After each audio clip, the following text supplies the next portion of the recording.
A winter secret is often the kind that waits in silence, tucked behind church walls, buried beneath snow, or hidden in the quiet of a locked box. But when memory stirs and old love is tested, even the softest snowfall can carry weight. Where in the world are you tuning in from? What time is it for you right now? Let me know in the comments. Let's begin the story. The last gift at the Christmas Bazaar. The morning sun filtered gently through lace curtains, painting pale gold across the wooden floor of Jessica Fletcher's cottage. The kettle hummed its familiar tune, steam curling from her teacup, while a faint breeze stirred the unopened stack of mail on the windowsill. She reached for the bundle absently, sorting through newsletters, catalogues, a card from her niece in Boston, and then paused. Among the routine, one envelope stood apart, cream paper, hand-addressed in ink that had softened with time. The penmanship was careful, elegant, and unmistakably familiar. Lila Ambrose. Jessica stood still for a moment, the name folding into her like a distant melody long since forgotten. The envelope felt oddly heavy in her hand, as though its contents carried more than a simple greeting. She slit it open neatly and unfolded the single sheet inside. The handwriting remained poised, but the words hesitated. "Dear Jessica, if it's not too much to ask, I'd love for you to join us this year at the Deerwood Christmas Bazaar. It's been far too long, and the village always loved your stories. I'd be glad of your company, truly. There's something about this season, memories can come back stronger than we expect. With warmest affection, Lila." Jessica read it once, then again. The words were kind, but something beneath them tugged at her attention. Not nostalgia, exactly, something quieter and sadder. She set the letter gently on the table. Outside, the snow was beginning to fall. Lila Ambrose. Jessica hadn't spoken that name aloud in nearly 20 years. Not since the last time their paths had crossed at a literary luncheon in Montpellier, where Lila had arrived late, smiled briefly, and left without staying for dessert. They had once been inseparable. As girls at St. Agatha's, Lila had been the radiant one, brilliant in poetry, instinctively graceful, always the first to sing at chapel or stage a small rebellion. Jessica, the quieter companion, had admired her deeply, but over time, distance crept in. Lila had married young, moved north to Deerwood, and slipped quietly out of Jessica's orbit. There had been rumors, hushed mentions in old Christmas cards, about a troubled marriage, a sister who died young, a daughter who rarely visited. Nothing specific, just the kind of sadness people tucked between polite phrases. Jessica folded her hands and stared at the letter again. That Lila had reached out now, after all this time, was enough to stir something complex. Affection, curiosity, and a subtle ripple of concern. Friendship, Jessica thought, is rarely as forgotten as it appears. Sometimes, it's only waiting for the right silence to call it back. Jessica read the letter a third time, more slowly now. There was nothing overt, no confession, no alarm, but woven between the lines was an undertone she couldn't ignore. "I'd be glad of your company, truly." That word, truly, clung to her like fog on a winter branch. Lila had always been precise with language. She had a poet's ear for sincerity, and a playwright's disdain for embellishment. So if she'd chosen those words, Jessica believed there was a reason. Even the mention of memories carried weight. What memories, and why now? The Deerwood Christmas Bazaar was known for its charm: handmade wreaths, warm cider, choirs in wool scarves. But the invitation didn't feel like a call to festivity. It felt like a door left slightly ajar. Jessica traced a finger along the edge of the paper. It was thick stock, expensive, likely saved for special occasions. But there was no return address, no phone number, only the postmark and Lila's name. An invitation, yes, but also a quiet reaching out. And in Jessica's experience, such reaching rarely came without a reason. She folded the letter carefully and slipped it back into its envelope, her thoughts already drifting northward. Curious, Jessica fetched her small atlas from the bookshelf and flipped to Vermont. Deerwood sat nestled near the state's center, barely more than a dot on the page, surrounded by pine-covered hills and wide snow-fed creeks. She searched the town online next, scrolling past images of historic clapboard homes and old stone churches dusted in white. The Christmas Bazaar had its own modest website, full of smiling volunteers and patchwork quilts, paper stars hung from rafters. It was charming, idyllic even. But Jessica's eyes caught on one photograph, almost buried among the rest, a choir group posing outside the church. In the back row stood a woman with Lila's eyes, though younger and sterner. Jessica's gaze lingered. She suspected that Deerwood's story, like many small towns, lay not in what was posted, but in what was left unsaid. Jessica set a small suitcase on her bed, smoothing its lining as if it might reassure her. She packed lightly, a wool coat, gloves, 2 scarves, and a dress she hadn't worn since last winter's fundraiser. Then came her notepad, fountain pen, and reading glasses. Old habits, still steady. As she folded a shawl into the corner, she paused. Was she going for the bazaar, for Lila, or for something she couldn't quite name? There was no mystery, yet, no headline, no crime. Only a letter from a woman whose voice she hadn't heard in decades, and a sense that something fragile had begun to stir in the snow. She closed the suitcase gently, as though sealing a question inside. The afternoon sky had turned pale gray, tinged with lavender as dusk approached. Jessica stood by the window, watching snowflakes drift toward the sea, slow and deliberate.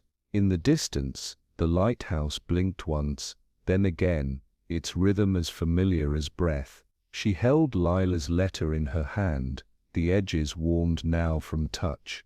There were many things Jessica could ignore, gossip, distractions, even most invitations, but not this. Not when the words sounded less like a seasonal greeting and more like the beginning of a confession. She slipped the envelope into her handbag, took her coat from the hook, and made a quiet note to call the station about tickets to Vermont. Outside, the snowlight softened the world into silence. Inside, something old and unfinished had begun to turn gently back toward her. Jessica smiled, faintly. It was the kind of feeling she'd learned never to dismiss. The bus pulled into Deerwood just after midday, its engine sighing, as if grateful for the rest.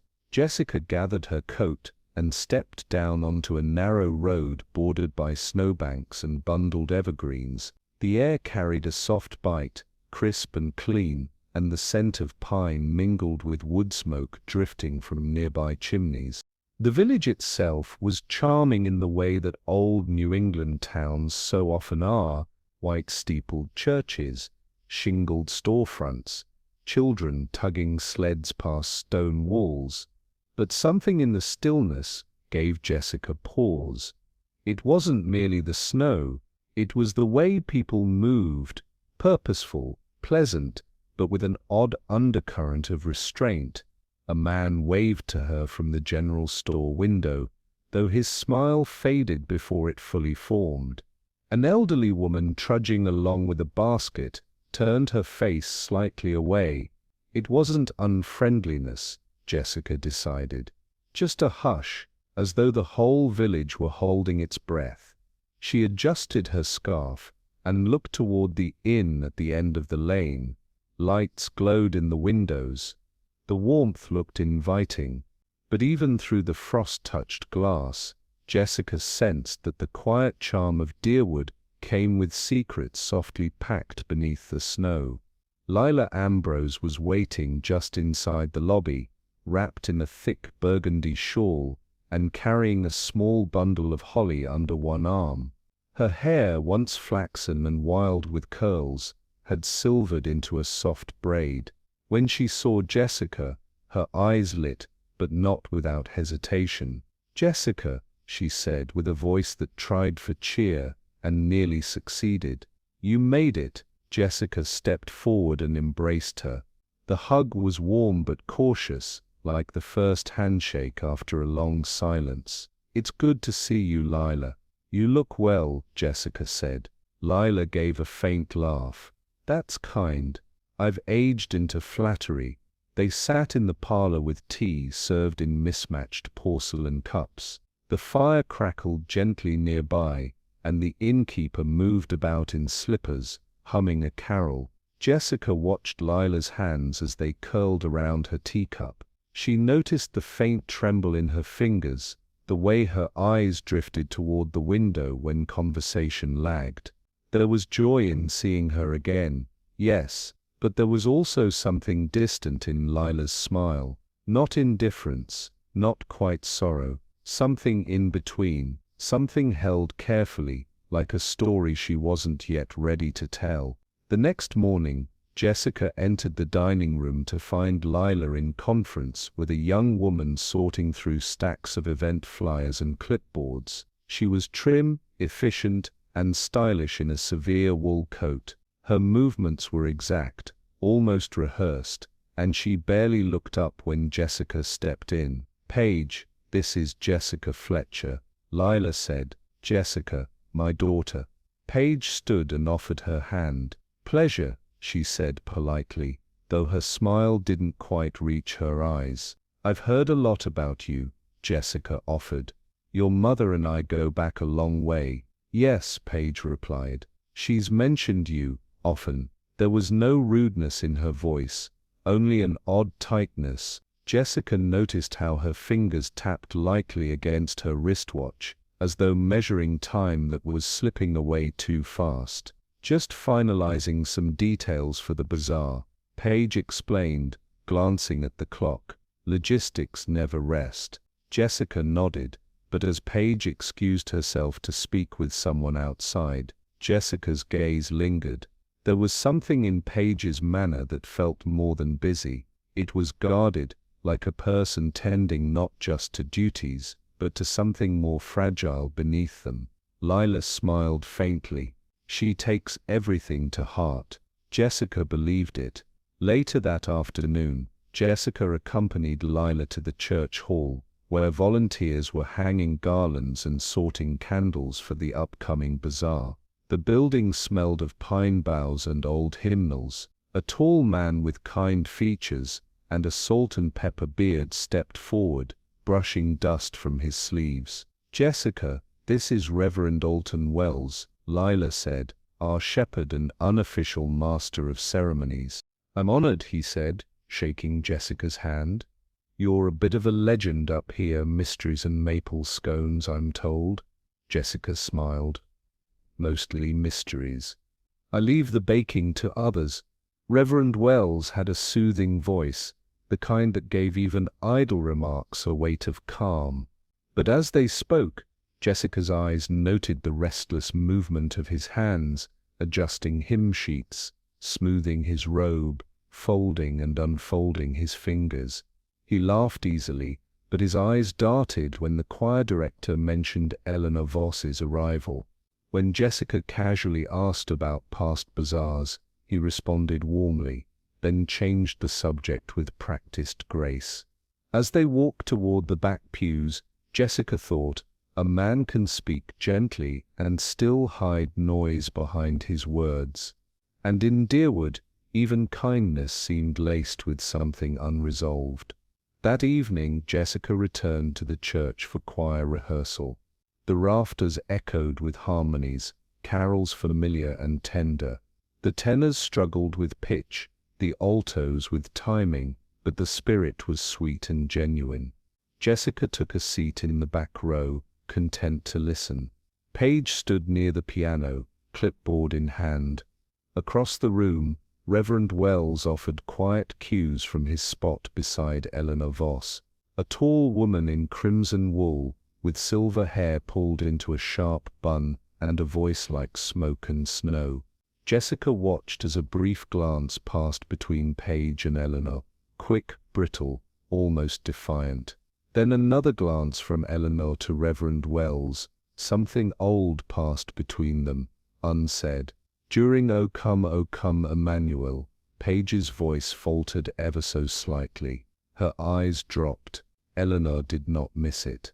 Jessica folded her hands. Glances, like whispers, can carry the weight of winters past. When rehearsal ended, Eleanor approached Paige and placed a hand on her shoulder. Paige nodded, but the gesture was stiff, coated in ritual, not warmth. Jessica noted the exchange in silence, noticing, always, the things others passed over. The walk back to the inn was slow, the snow falling in graceful spirals across the quiet village lanes. Jessica pulled her scarf higher, boots crunching beneath her as she passed shuttered windows, lit by candles and soft laughter inside. Everything appeared gentle, idyllic, but beneath the glow of wreaths and ribbon, she sensed an unsettled hush. People smiled, but their eyes retreated. Voices rang with warmth, but held pauses just a moment too long. Jessica's thoughts wandered back to the letter, Leela's carefully chosen words, Paige's watchful energy, Reverend Wells's drifting focus, and that triangle of glances during choir, Paige, Eleanor, Alton, each revealing nothing and everything. She paused near the stone bridge, where water ran slow beneath a layer of ice. The village seemed unchanged by time, and yet, she thought, something unspoken moved through it, like the river, beneath cold and waiting. By the time she reached the inn, the lamps inside glowed like an old memory. Jessica touched the locket around her neck, a habit when her thoughts stirred too quickly. She wasn't yet sure what she was sensing, but Deerwood had opened its arms just enough to let her in, and just enough to keep something hidden. By mid-morning, the fellowship hall buzzed with quiet activity. Tables were draped in red felt, garlands strung across wooden beams, and volunteers moved in a soft rhythm of holiday preparation, unpacking boxes, fluffing bows, straightening wreaths. Jessica stood beside Paige at the far end of the room, helping sort the smaller donation items, homemade jams, ornaments, and gently used books wrapped in twine. Paige worked briskly, her eyes flicking now and then to the grandfather clock that stood near the coat room. Jessica noticed the habit. "Your volunteers seem well trained," Jessica offered lightly. "They have to be," Paige replied, tying a ribbon with mechanical precision. "We only get one night to set this right." There was no joy in her tone, just duty. Her fingers moved with purpose, but her posture held the tension of someone watching a fragile balance tilt. Jessica turned her attention to a stack of donations left on a side table. Some still needed labels. She began arranging them, books, scarves, and a few small boxes. Across the room, Lila spoke with the music coordinator. Her laugh was soft, but her glance just then slid toward Paige, then down again. Ribbons and reminders. Jessica's thoughts tucked themselves into place without sound. Near the end of the sorting, Jessica reached for a parcel that had been tucked slightly behind a basket of pine cones. It was small, square, and wrapped in heavy forest green paper tied with a satin bow. No tag, no handwriting. She turned to Paige. "Does this one belong to a specific table?" Paige looked up and blinked. "Let me see." She moved closer, then paused, eyes fixed on the wrapping. "I'm not sure, might be one of the silent auction items." Jessica hesitated. The box felt surprisingly heavy for its size. At Paige's nod, she pulled the bow gently and unfolded the paper. Inside was a velvet jewelry box, worn at the corners, and nestled within it, an antique gold locket, oval, delicately engraved with a trailing vine motif. It looked older than anything else on the table. It looked cherished. Jessica leaned slightly toward it. It's quite beautiful. Before Paige could reply, a voice behind them broke the moment. "Oh my," Lila said, her tone catching. She stepped forward slowly, gaze locked on the locket. That belonged to my sister." Jessica straightened. "Ruth?" Lila nodded once, eyes clouded. "Yes, she wore it all through high school." There was a silence then, thick, uneasy. Jessica studied the locket again. The engraving, the hinge, something about its presence here felt deliberate. And yet no one claimed to know how it arrived. Lila lifted the locket gently from the box, her fingers trembling slightly as she turned it over in her palm. The gold had dulled with time, but the fine engraving still caught the light. "I haven't seen this in years," she said quietly. "I thought it was lost." Jessica watched her carefully. "How did it go missing?" Lila's brow furrowed. "After Ruth passed, things were chaotic. A lot was packed up quickly. Some pieces went to storage. Others were donated without much care. I assumed the locket was among them." Jessica didn't press. Grief had its own peculiar filing system, some memories sealed, others misplaced. "Did she have any children?" Jessica asked gently. "No," Lila replied. "Ruth never married. She was delicate. She lived with me the last few years." Jessica caught the way Lila's eyes shifted, not evasive but distant as though pulling through fog. There was love there, and pain too. "Maybe someone found it recently and wanted it returned," Jessica said. "Perhaps," Lila murmured. But she didn't sound convinced. She returned the locket to its box, closing it softly. "It shouldn't be part of the bazaar." Jessica nodded, but her thoughts were already stretching beyond the table. If the locket wasn't meant for sale, then what was it meant for? Later that afternoon, as volunteers filtered out for lunch, Jessica found herself alone with Paige near the donation ledger. The room had grown quieter, the sounds of winter muffled behind the tall windows. Jessica spoke casually. "Your mother seemed surprised by the locket." Paige didn't look up. "It was a long time ago. I barely remember Ruth." "That's understandable," Jessica said. "Still, for it to turn up today, without a note or name, it's unusual." Paige nodded, but too quickly. Her hands folded the edge of the ledger with absent precision. "I suppose people find things in attics all the time," she offered. Eyes still lowered. "Old things resurface." Jessica watched her a moment longer.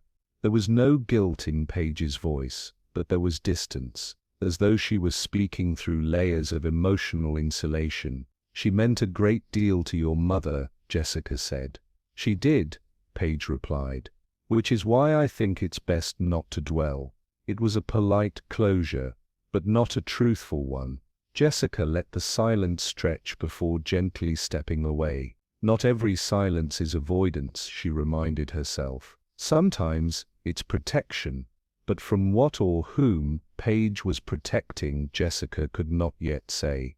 Just before evening, Reverend Wells stopped by the hall with a tray of cider and greetings for the remaining volunteers. His presence brought a familiar warmth, but also a ripple of nervous attention from a few townsfolk. Jessica accepted a cup from him, and as he passed the donation table, his gaze landed on the jewelry box still tucked to the side. He paused. "Well," he murmured, setting down his tray, "that brings back memories." Jessica tilted her head slightly. "You recognize it?" "I believe Ruth wore that to every choir practice for a year," he said, his voice quiet. "Always said it brought her calm. Her fingers would find it whenever she got nervous." Lila, who had just returned from the vestry, looked up at his words, but said nothing. Jessica studied him. "You knew her well." "I knew of her sorrow," he replied. "Some people carry grief like a flame, others like ice." His voice trailed off, then shifted suddenly. "Well, I should be going. Lots to prepare." He turned briskly and made for the exit. Jessica remained still, the cider cooling in her hand. His comment wasn't just nostalgic, it was weighted. and when people changed the subject so abruptly, it was rarely without reason. Evening came gently.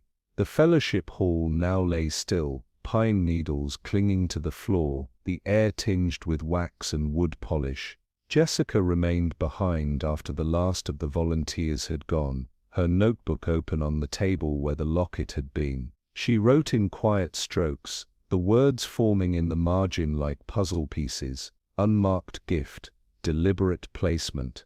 Lila surprised, genuinely. Page withholding, but why protect the past? Reverend's tone, regret or guilt.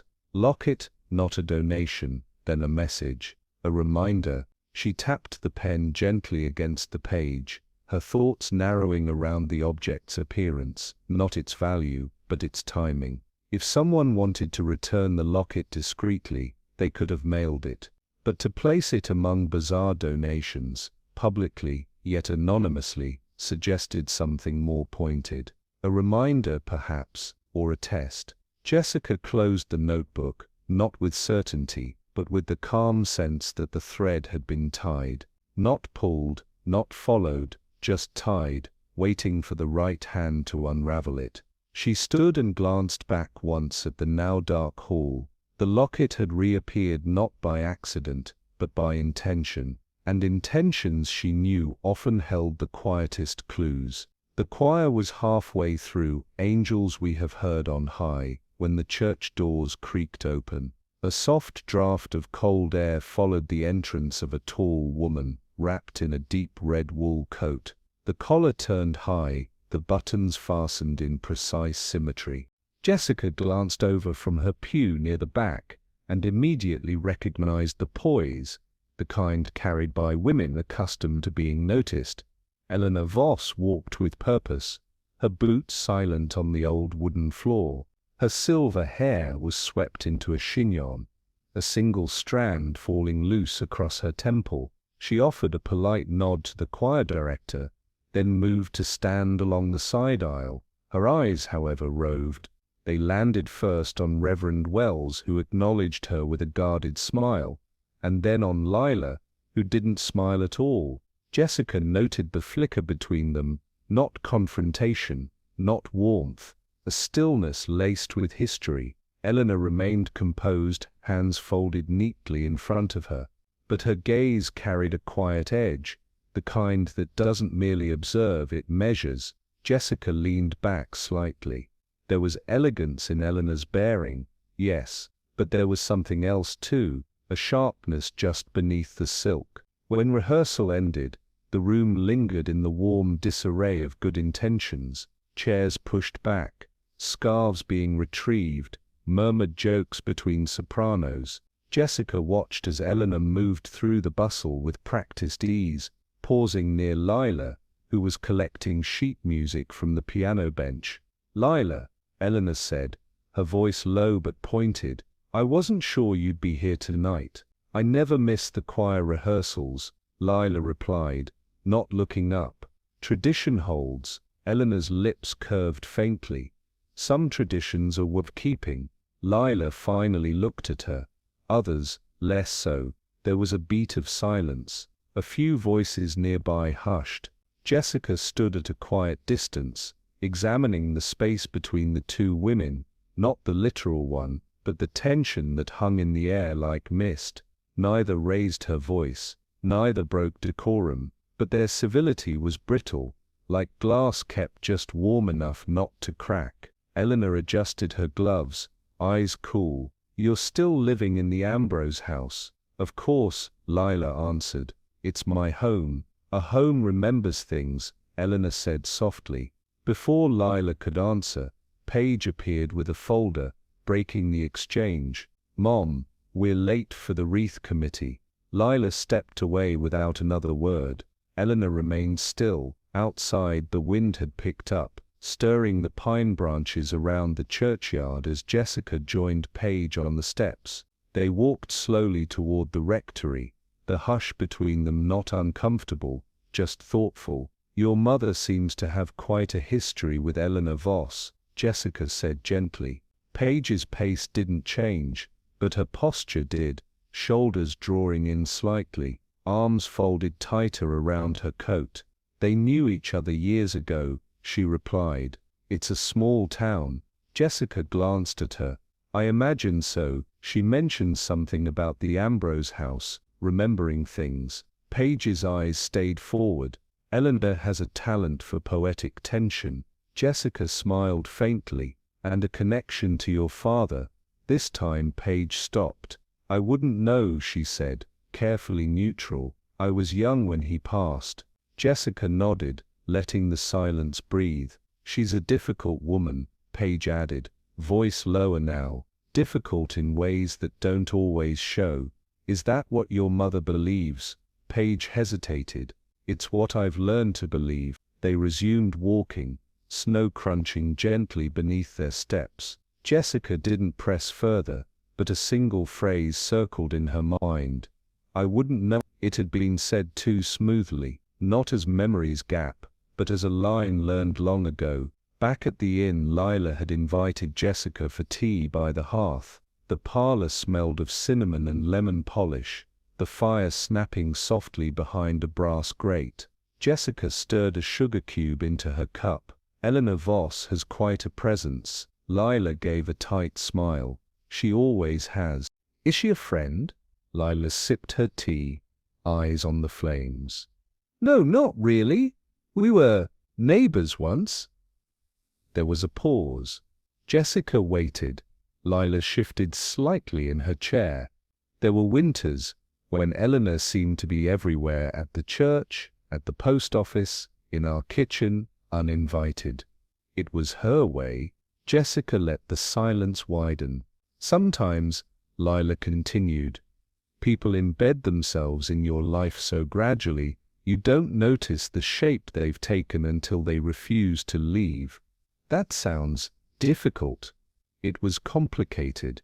Jessica heard the deliberate change of verb tense, was, but the way Lila's fingers tensed around the teacup handle told her the past was not so entirely gone. "She's still here," Jessica said, gently. "Yes, and still complicated," Lila replied, setting her cup down with a faint clink. Outside, wind ruffled the bayberry bushes against the pane. Inside, the tea cooled slowly between them. Later that evening, drawn by the restlessness of thought, Jessica took a quiet walk through the village green. The snow had lightened into a soft flurry, dusting the iron benches and blanketing the stone path that curved around the gazebo. Ahead, just past the town's nativity display, a solitary figure stood beneath the lamplight. Eleanor Voss. She was motionless, gloved hands clasped before her, her gaze fixed not on the scene in front of her, but on the building beyond it. The rectory. Jessica slowed her pace, watching without intruding. Eleanor's face held no visible expression, and yet, something about her stance, too still, too square, betrayed a current beneath the surface. After a moment, Eleanor turned and walked slowly toward the churchyard, not noticing Jessica, or choosing not to. Jessica stood alone, letting the silence fold back in around her. Some people visited graves, others visited memories, and sometimes, Jessica thought, they weren't all that different. She resumed her walk, the wind catching the edge of her coat. The village, so full of festive light, now felt suspended in something quieter, less joyful, more watchful. And Eleanor Voss, widow in red, was a woman whose thoughts did not sleep easily in winter. Later that night, Jessica sat in her room at the inn, her travel journal open on the desk beside a dim reading lamp. She wrote slowly, the page filling with tidy lines of ink and memory. Lila and Eleanor, not enemies, not friends, something stranger. Paige guards her mother's silences, like a gatekeeper. The name of Lila's husband is spoken by no one, not once. She paused, tapping the pen gently. It wasn't just the absence of the man's name, it was the precision with which everyone had avoided it. as if to utter it might summon more than memory. Jessica's eyes drifted to the window, where snowflakes curled against the glass like thoughts just out of reach. She remembered something Eleanor had said. A home remembers things. What did that house hold, and what had been left unsaid between two women who still saw each other every week, in the pews, at the post office, on candlelight walks past shared regrets? Jessica added one last line at the bottom of the page. Was the past really buried, or just politely ignored? She closed the journal and turned off the lamp. Outside, the village slept, but questions, as she knew well, rarely waited for morning. The Deerwood Fellowship Hall had been transformed overnight. Beneath garlands of cedar and gold ribbon, villagers bustled through the warm, spice-scented space like characters from a snow globe. Laughter rose from the cider table. A bell choir rang out gentle harmonies from the church steps. Children danced past racks of mittens and handmade wreaths. Jessica stood near the donation table, her gloved hands folded in front of her. She watched the crowd move with the practiced familiarity of people who'd gathered like this for decades. And yet, even amidst the joy, her eye caught the small irregularities. Paige moved briskly between tables, her clipboard in constant motion, her smile polished but taut. Lila lingered near the ornament stand, speaking with guests but glancing now and then toward the side entrance. And Eleanor Voss stood near the quilt raffle, immaculate in a dark cape, surveying the room as though taking measure of a chessboard. A young boy ran past Jessica, trailing a string of paper stars. Behind him, the scent of gingerbread thickened as volunteers refreshed the bake stall. Jessica took it all in, the delight, the details, and the dissonance. Holiday cheer, she thought, was a fine backdrop, but so was theatre, and sometimes what people didn't say sparkled brighter than the lights on the tree. A half-hour later, Jessica wandered toward the side hallway where the choir was storing their robes. The music had paused, replaced by the hum of conversation and clinking teacups.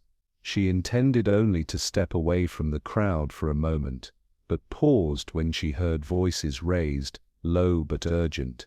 Around the corner, just out of view, Paige's voice sharpened through the hush. "I told you this isn't the time. I'm not here to cause trouble," came a man's voice, smooth, unhurried. "I just want what's mine." There was a silence that stretched too long to be comfortable. Then Paige replied, quieter, "It's not yours. It never was." Footsteps approached. Jessica stepped back casually as Paige and the stranger rounded the corner.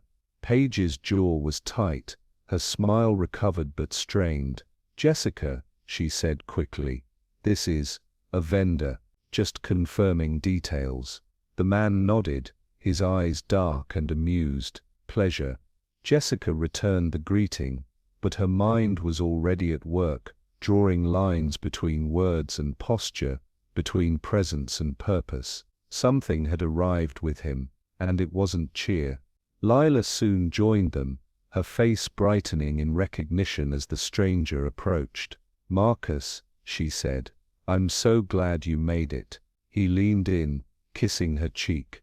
"I wouldn't miss it." Turning to Jessica, Lila gestured between them. "Jessica Fletcher, this is Marcus Bell. He's visiting from Portsmouth. He deals in antiques and historical collectibles. Quite the eye for detail." Jessica offered her hand. "So I've gathered." Marcus smiled, a slow knowing curve that didn't quite touch his eyes. Only when the past is willing to speak. His gaze lingered, on Jessica, on Paige, then back to the room. It was the look of someone cataloguing more than inventory.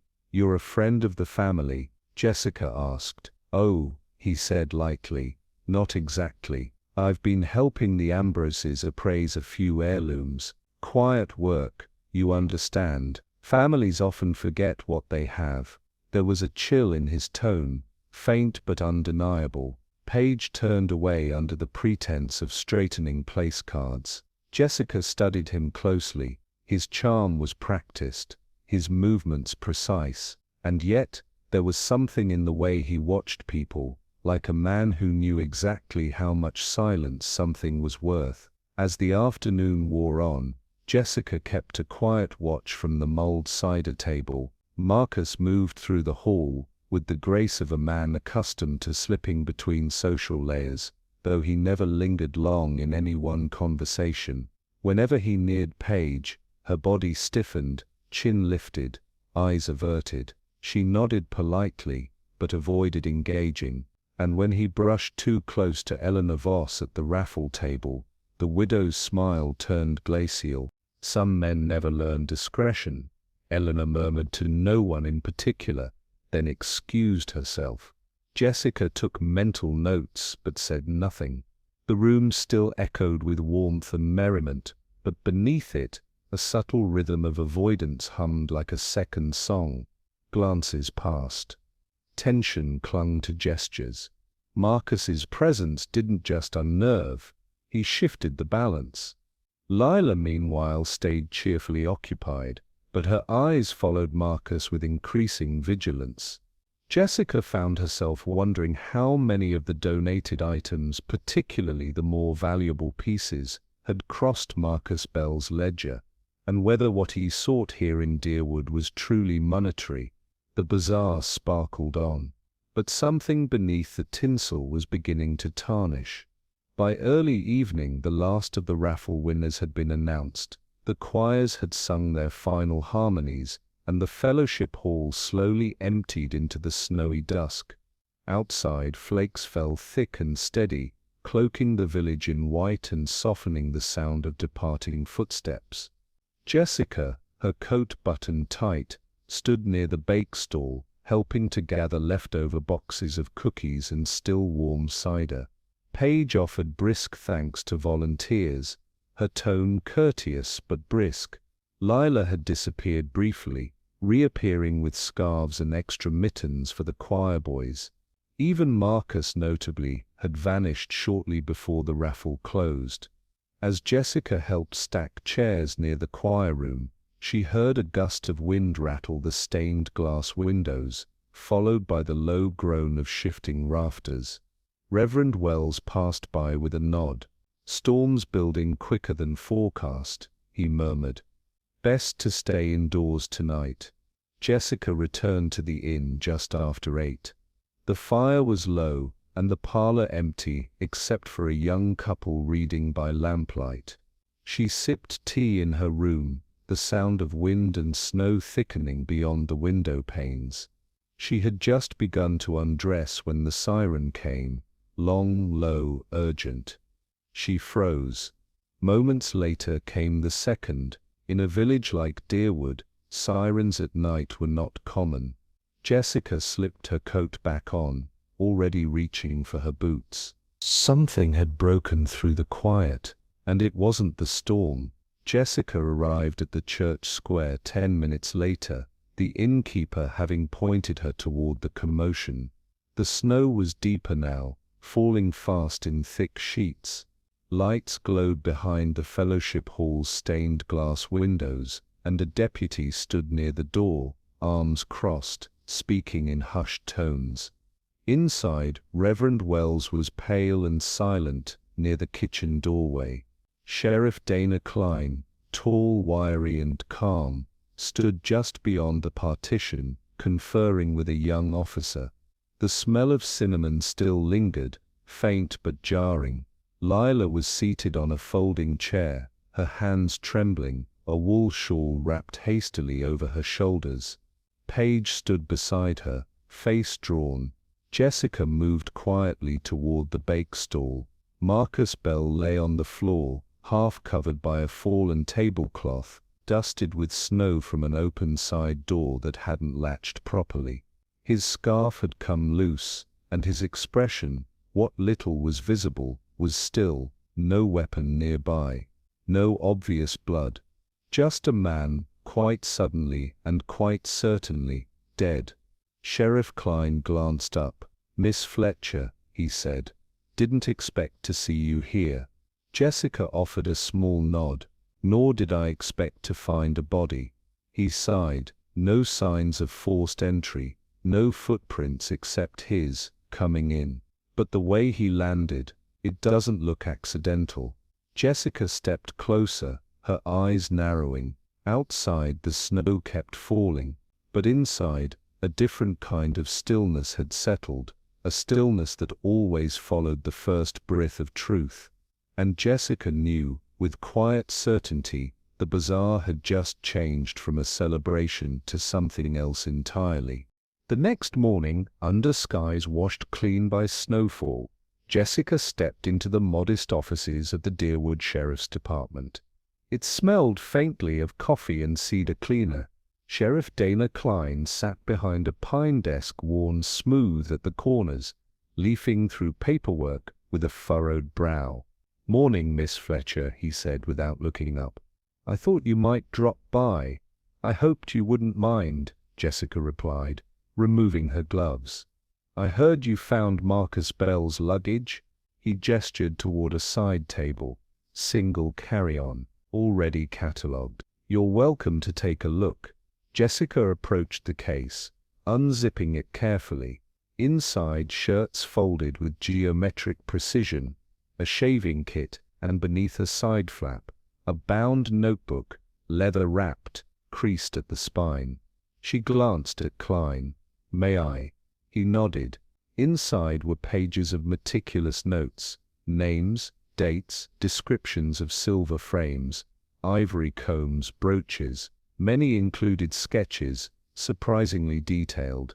One entry read, "Engraved letter opener, rosewood handle sold anonymously, Cabot Circle auction."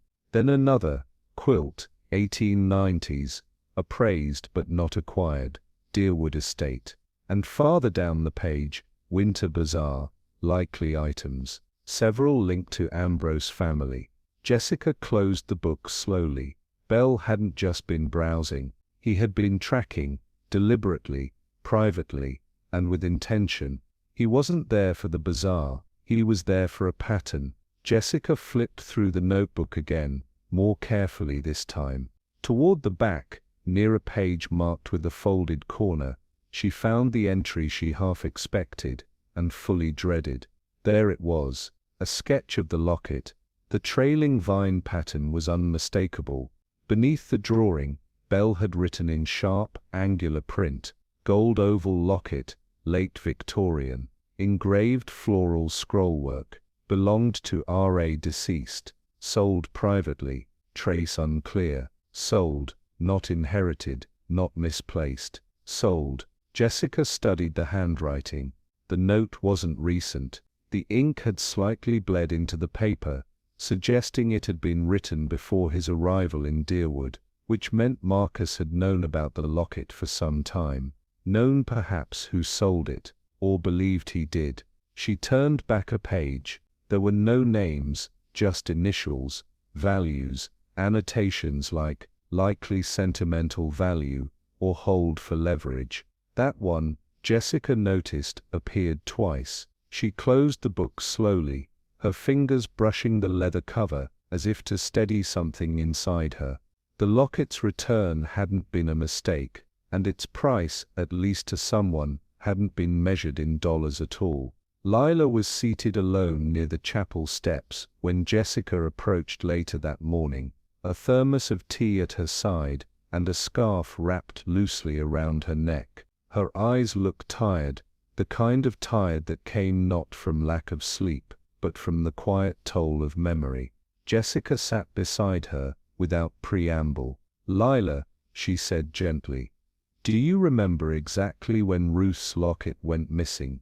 Lila didn't answer immediately. She kept her gaze forward, watching a few children rolling snowballs near the parsonage wall. "It was years ago," she said at last, "after Ruth passed. During the clean-out, there was so much to handle."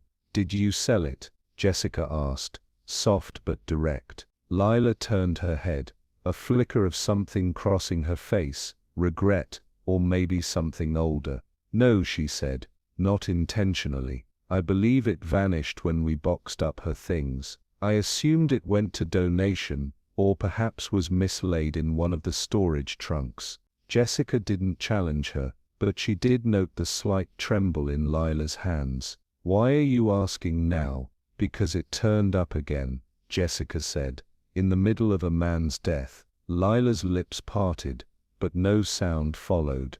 Jessica found Paige late that afternoon in the small storeroom behind the community kitchen, sorting tablecloths and extra gift baskets with swift, practiced movements.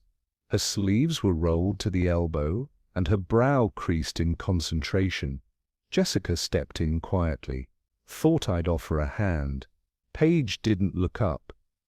"Thank you, but I'm almost finished." Jessica picked up a folded banner. "I've been thinking about the locket.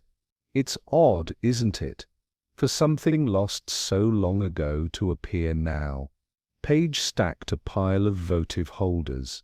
Old things resurface all the time, especially in a place like this. But Marcus Bell knew of it before he arrived. That caught her attention. She looked up then briefly, and then back to her work. Jessica watched her carefully. "You didn't sell it, did you?" "No," Paige said quickly. "Of course not. Did you know who did?" She paused. "I didn't think it mattered." There it was. A phrase too clean, too rehearsed. Jessica said nothing more. After a beat, Paige bent to retrieve another box and added, "Shouldn't we be focusing on who killed him?" She said it lightly, almost too lightly. Jessica nodded slowly, but a new question formed in her mind. What was Paige protecting, and why? The village library was quiet, save for the occasional scrape of chairs and the faint tapping of keys from the front desk. Jessica walked among the shelves until she found Clara Oates, the librarian, adjusting a row of local history volumes. "Clara," she said softly, "can I ask you something off the record?" Clara looked up with her usual calm. "Always. Do you recall Paige ever coming in to research antiques? Particularly anything about appraisals?" Clara gave a thoughtful frown. About a year ago she did ask about valuation guides. She was especially interested in family pieces, lockets, rings, old linens. Did she mention selling anything? No. In fact, I remember asking her about that, and she said she just wanted to know what things were worth. Clara paused. She seemed nervous, like she didn't want to be seen looking. Jessica nodded slowly. "But no official sale. Not that I ever heard. And Deerwood's small. I'd have heard." Jessica offered a small grateful smile. "That's what I thought." As she turned to leave, her mind turned over the phrasing. What things were worth. But value, Jessica knew, was never just about price, especially when family was involved. That evening, Jessica returned to her room and sat beside the fireplace, the journal on her lap, the quiet crackle of wood easing the tightness in her chest. She began jotting names, timelines, and a question that had started to sharpen. Why protect the locket's origin, unless it carried shame? She thought of Paige, her composed silence, of Lila, her trembling hands, of Eleanor's cryptic remarks, and of Marcus Bell, whose notebook seemed less like a collector's ledger and more like a weapon.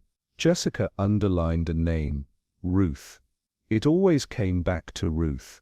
Was the locket sold out of need, out of desperation, or something more painful, something meant to be buried? If Paige had discovered its absence years ago, and then watched it resurface through a man who had no right to it, her reaction would be understandable. Not guilt, but fear. And what of Lila? Had she hidden something from Paige? Or had they both been trying to protect someone else entirely? Jessica closed the journal, her fingers resting on the cover. In her experience, silence was rarely cowardice. It was often love's last defense. And in Deerwood, love seemed to leave a long trail, etched into heirlooms, guarded in glances, and stitched into stories that no one wanted to tell. Yet, the church was quiet in the hour after morning prayers. Jessica lingered near the old pipe organ, its keys yellowed with age, the brass pedals dulled from decades of hymns. Stacked beside it was a set of well-worn hymnals, their spines creased, covers faded to soft greys and browns. She reached for one on instinct. Not the topmost, but the one beneath it, its edge frayed, a torn ribbon still marking a page. As she opened it, a faint slip of paper fluttered from within, catching on her glove. Jessica bent and retrieved it gently. It was folded twice, the paper brittle and yellowing, edges softened by time, no envelope, no markings outside. She hesitated only a moment, then unfolded it. The handwriting, though faded, was elegant, ink slightly blurred, but the strokes were unmistakably feminine, with a careful slant. At the top was a name, Lila. Jessica's eyes narrowed, her breath quiet. The letter had waited in silence for years, hidden not in a drawer but among songs of worship. It felt like something buried deliberately, not discarded. She stepped back toward the nearest pew and sat slowly, the letter open in her lap, her mind already preparing for what it might reveal. Jessica read the letter once, then again more slowly, absorbing each line like breath. Lila, if you ever find this, I need you to know the truth. I never meant for it to happen, not with Henry, not like that. He was kind to me when I felt invisible, and I mistook kindness for something else. Or maybe he did too. We both knew it couldn't last. I was ashamed the moment it began. Jessica's chest tightened. Ruth, Lila's sister, the same Ruth whose locket had resurfaced so mysteriously, the same Ruth whose presence still hovered in every room. Lila touched. When you found out, you didn't speak to me for weeks.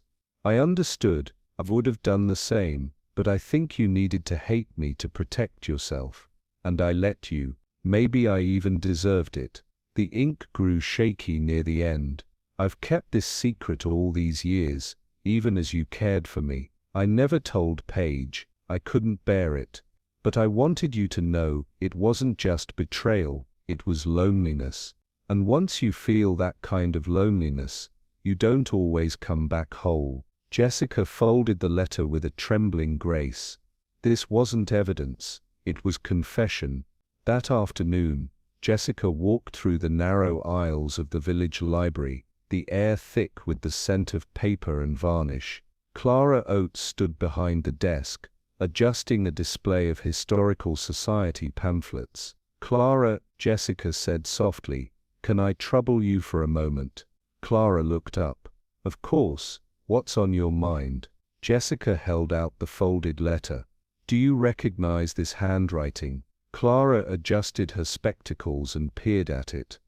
"Why, yes, that's Ruth Ambrose. I haven't seen it in decades, but it was always so careful. She used to copy poems from the Sunday paper onto linen cards." Jessica nodded. "You knew her well, well enough to know she was troubled. She walked through the world like a house with all the curtains drawn, lovely from the outside, but dim within." Clara paused.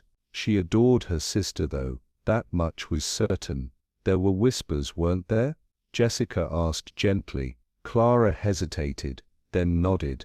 "About Henry Ambrose and Ruth. Most folks dismissed it, or tried to. But a few of us noticed things, pauses at dinner parties, the way Lila stopped singing in the choir for a time." She lowered her voice. "In small towns we trade rumors like recipes, but some truths linger longer."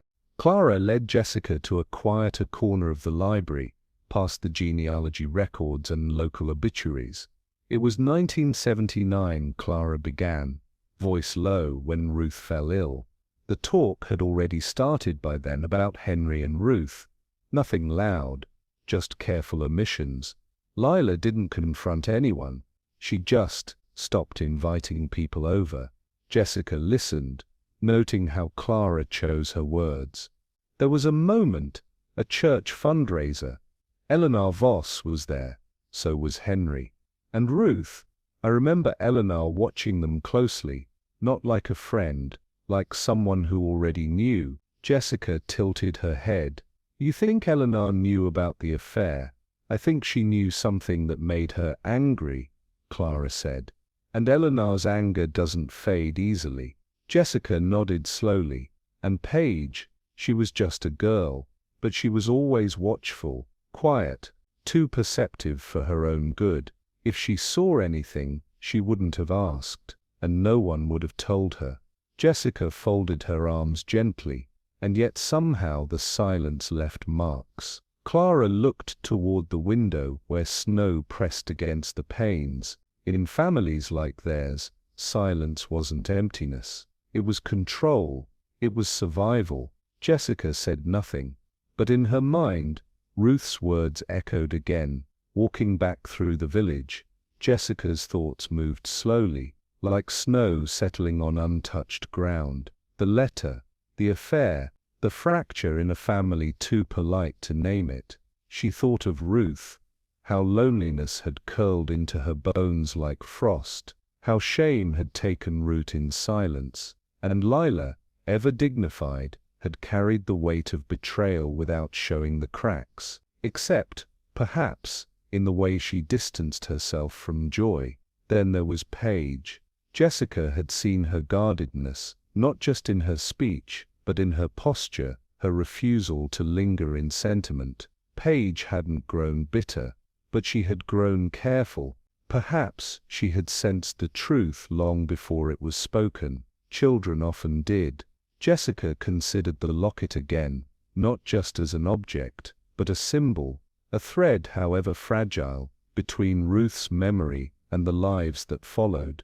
Had Paige kept it, sold it, reclaimed it in some act of redemption or defiance? Had it been an attempt to protect her mother, or to protect her memory of Ruth? Jessica paused outside the inn, brushing snow from her shoulders. There were still unanswered questions, but some answers, she now understood, lived in gestures, not in words. That evening, in the quiet of her room, Jessica unfolded the letter once more. The creases had deepened slightly from handling, but the ink still held its truth. She read the final line again, softly.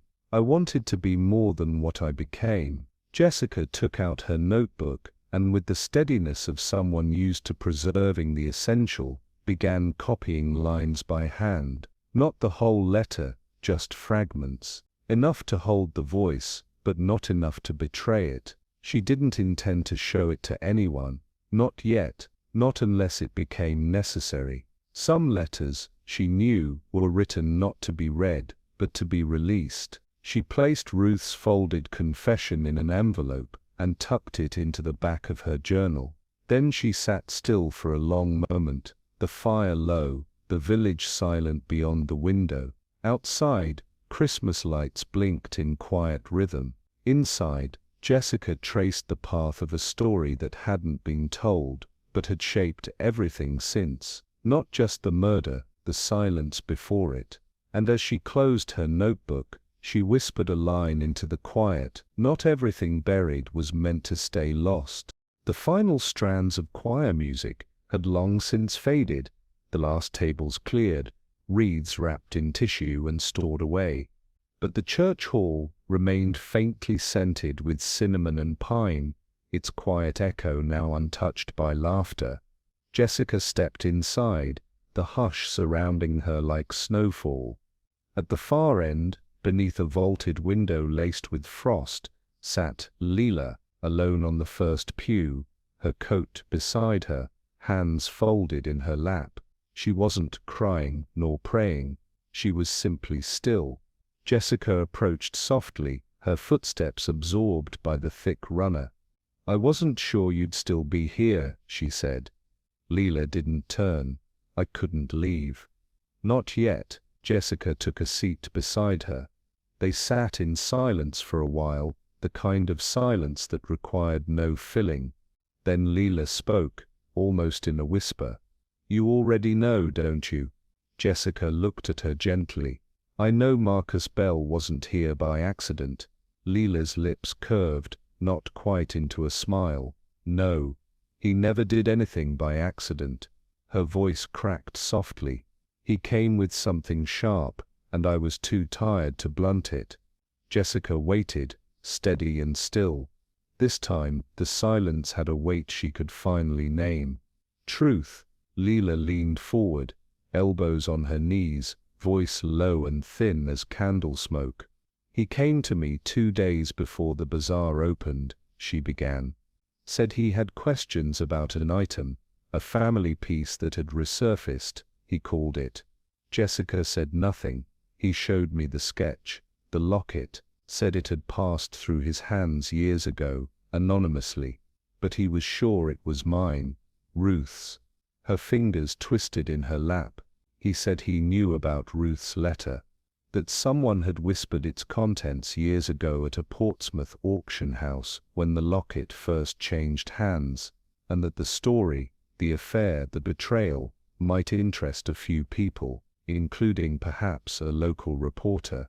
Jessica's voice was soft. "He was blackmailing you." Leela's laugh was almost inaudible. "It wasn't money he wanted. Not really. He wanted access to more heirlooms, things I wouldn't dream of selling, and he wanted leverage. That's what he trafficked in, Jessica, not antiques, weakness." Jessica looked ahead at the darkened altar, candle stubs lined like silent witnesses. "And you didn't tell Paige?" Leela shook her head. "How could I? She already carries too much."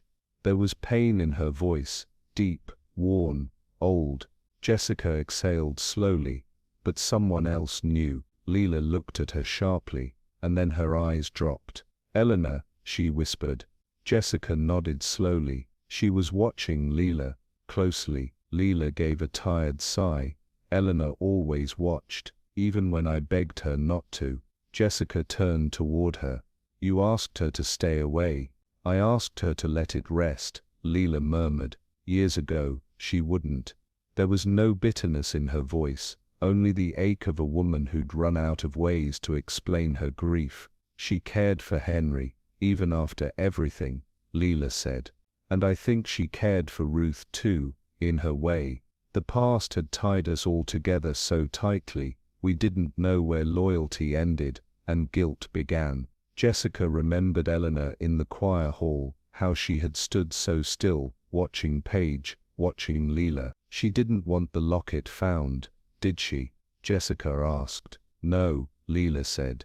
"And when Marcus showed up with it in hand, when he threatened to stir what she'd spent years helping me bury, she went silent, just disappeared." Jessica folded her hands. "Until the night of the bazaar." Leela nodded once, slowly. Jessica rose, her voice soft but firm. "Then I think it's time I speak to her." Leela didn't stop her, because in the end silence had done enough. Jessica found Eleanor in the rectory garden, tending to frostbitten chrysanthemums beneath the shelter of a stone archway. The air smelled of rosemary and ash, and her gloved hands moved through the earth with ritual grace. Jessica waited until she finished trimming the last stem. "Miss Voss," she said gently. Eleanor looked up. Her eyes were dry, her expression unreadable. "You've come for truth," she said. "Everyone does eventually." Jessica stepped closer. "I think you already know what I'm going to ask." Eleanor stood, brushing soil from her gloves. "Did I kill him? Is that what you want?" Jessica didn't flinch.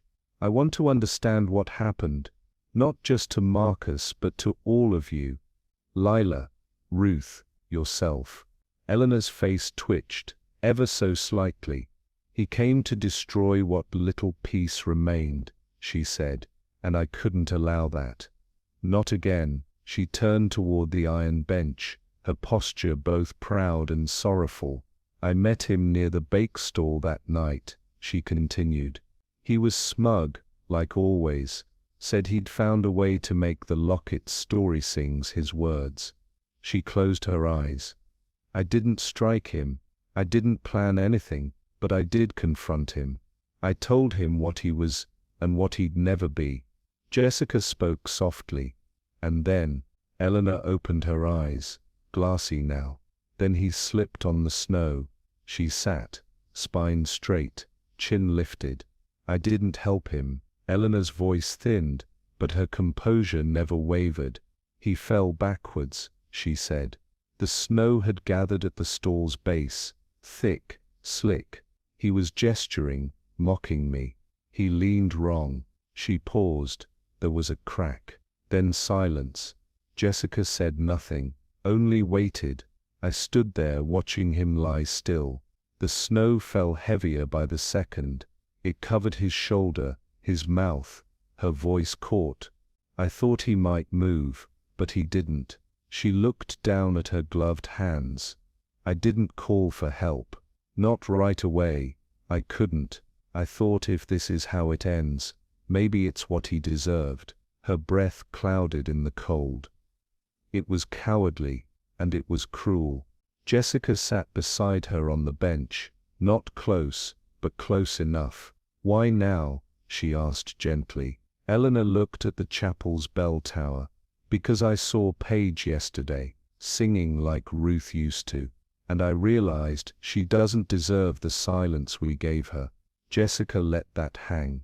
The snow can cover footprints, Eleanor whispered, but it never warms the ground. A long silence passed between them, and then Jessica said softly, "You should tell the sheriff." Eleanor turned toward her, slowly, and nodded.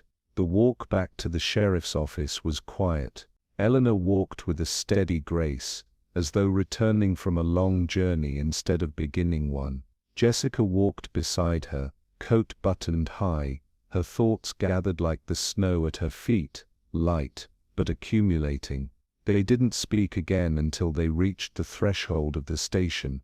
Inside, Sheriff Dana Klein looked up from his desk, surprised at first, and then something gentler settled across his face when he saw Eleanor. She stepped forward without prompt. "I'd like to speak with you," she said. "About Marcus Bell." Klein nodded once and opened the door to his office. Jessica remained in the front room, her gaze following Eleanor as she disappeared inside. There was no drama, no gasps, only the quiet click of the door closing behind her. Jessica took a seat on the wooden bench by the window, watching as snow fell across the green. Some truths came loud and sudden. Others arrived like Eleanor, graceful, haunted, and just brave enough to stop running. Jessica folded her hands in her lap, the warmth of her gloves finally sinking through. Whatever the sheriff heard next, it would not bring Marcus Bell back, but it might at last let the past begin to thaw. The morning after brought with it a hush that felt reverent, snow-blanketed deerwood in soft folds, tracing rooftops and fence rails with delicate precision. Jessica stepped out into the muted light, the hush broken only by the distant scrape of a shovel and the creak of branches recovering from their burden. The storm had passed in the night, both the one that fell from the sky and the one that had stirred the village's quiet soul. Her boots pressed gently into the powdered path as she passed the green. The stall where Marcus Bell had been found was gone, dismantled like the memory of an ill-timed guest, but the space it left behind still held weight. Jessica paused beneath the church's bell tower, its shadow cut long over the frost, touching the inn's doorstep as though to remind the living that time moves, even when memory stalls. The town breathed again, but the stillness was not emptiness, it was the peace of aftermath. Jessica drew her scarf higher, glanced once more toward the silent rectory windows, and resumed her walk. What had been hidden was no longer, and yet, as always, some truths would remain gently unsaid, preserved in silence, beneath the snow. The hearth at the inn crackled with a soft persistence, and the scent of clove tea hung in the air like an old friend reluctant to leave. Jessica sat across from Lila one last time. Both women warmed less by the fire than by the quiet that followed everything they had weathered. Lila's face was composed, though her eyes held something newly tender, less burdened, more real. "I don't know how to thank you," she said, her voice low, "not just for what you did, for how gently you did it." Jessica stirred her tea, watching the steam curl upward. "Truth has sharp corners," she said, "but sometimes it's not the blade, it's the hand that delivers it." Lila smiled faintly. Ruth would have liked that. They sat in a comfortable pause, the kind that only follows the release of long-held things. "I still don't know what to do with the past," Lila said. "It's not finished with me." Jessica's expression softened. "No past ever is, but it doesn't mean it can't stop hurting." Lila reached across the table and gently touched Jessica's hand. "Paige asked if she could read the letter one day, when she's ready." Jessica nodded. "Then maybe this time it'll end differently." Outside a bell rang. Noon perhaps, but to both women it sounded like something closing, something settled. As Jessica stood to leave, Lila whispered, "You made something heavy feel almost holy." Jessica's reply was quiet. "Sometimes the truth only needs someone willing to hold it." Jessica walked the narrow aisle of the empty church with slow, thoughtful steps. In her gloved hands, she carried a small ivory box, elegant, aged, and now once again closed. Inside lay the locket, the one that had unraveled so much. She paused near the altar rail, where light streamed in through tall windows, golden and winter soft. The church custodian, a kind-faced woman named Maeve, emerged from the side vestry, wiping her hands on her apron. "I believe this was meant to stay here," Jessica said, offering the box. Maeve took it with a respectful nod. "No tag, no," Jessica replied. "Not this time." Maeve hesitated, sensing something unspoken in the air. "Should I give it to someone?" Jessica shook her head gently. "Perhaps it's not meant to be given. Perhaps it's meant to rest." Maeve smiled and tucked the box beneath a linen cloth in the vestry drawer. Jessica turned, her steps lighter now. There are some gifts that lose their sharpness when left unopened, when memory has softened their edges and the hands that once trembled now let go. Outside, the snow began to fall again, thin and fine, like dust settling after a long, unfinished hymn. The train hummed steadily through the open countryside, fields softened by snow stretching endlessly on either side. Jessica sat by the window, her travel coat draped neatly across her lap, her journal unopened on the seat beside her. She watched the landscape slip past like a memory, one that didn't demand retelling, only reflection. Deerwood had offered more than a mystery.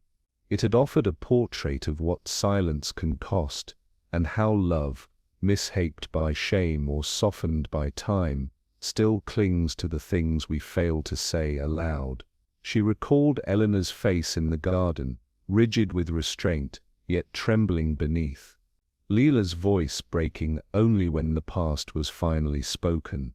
And Paige, the quiet protector, carrying fragments of stories no one had ever meant her to hold.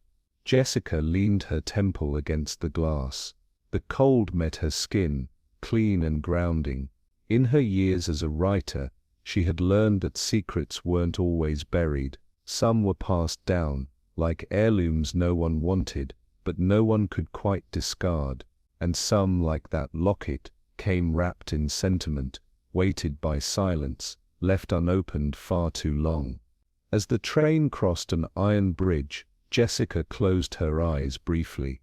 Not all stories end with resolution. Some end with understanding, and that, she thought, might be more honest.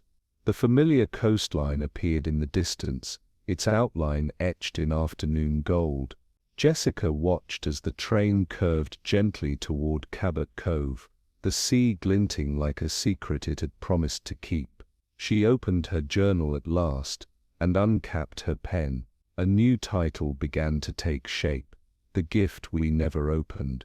She paused, letting the words breathe. There would be a woman with too much grace, a daughter with a silent ache, a letter left too long in a hymnal, and snow, always snow. She thought of the locket, and the way it had carried more than memory. Guilt, perhaps, love, surely, and the ache of things unsaid. Jessica began to write in measured strokes, not rushed, not pressing, just enough to sketch the bones of something that might one day bloom into story. She smiled faintly. It was good to be heading home, but even better to bring a tale with her, a quiet one, the kind that didn't demand justice or spectacle, only the truth, gently spoken.